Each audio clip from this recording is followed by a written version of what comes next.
Selim balapandarım, canım kuşakandarım.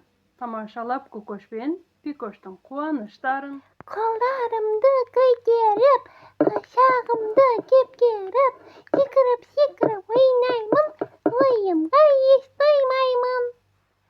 Gel balalar oynayık, çıkarıp kovalasayık, kulap kalsak жыламай, oyundu жалғастырайық. Сәлем балалар! Қош келдіңдер!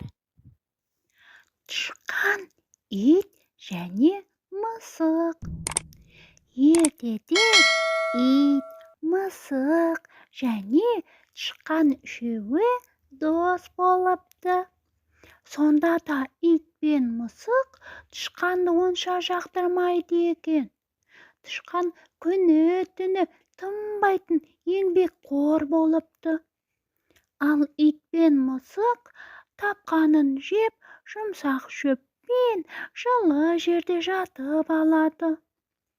Бір күні ит қасындағы мысыққа осы тышқанның жұмысы таусылмайды, тіпті күйбеңдейді де жүреді деп қынжылады.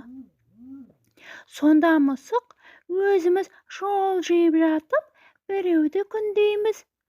Осынымыз дұрыс па? Деп итке жөнін айтады. Ит ұялып қалады да, өзі де шаруа істемек болады. Содан былай қарай тышқанға көмектесіп жүреді.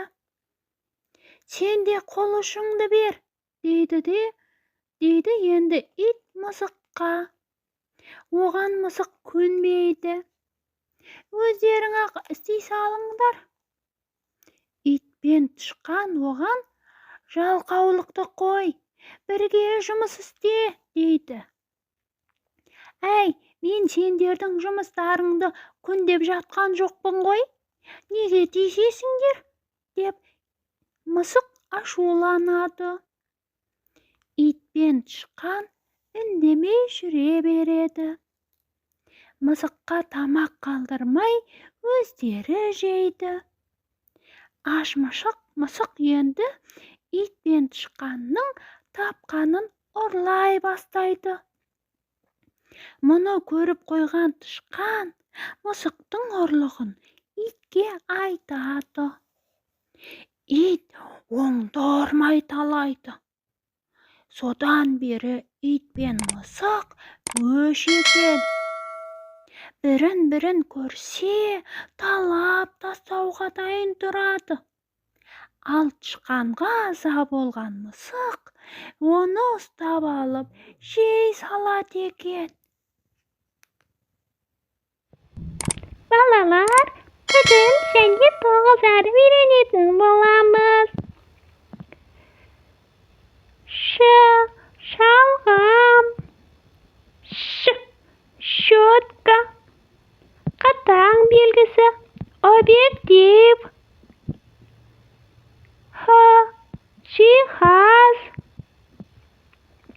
цирк, чемпион, үй, фокусшы, хат. Балалар, жаттап алдыңдар ма?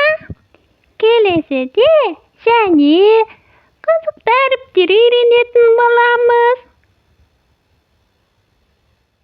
Балалар, ойынымыз сендерге ұнап жатыр ма? Тамаша! Арнамызға тіркелуді ұмытпаңыздар.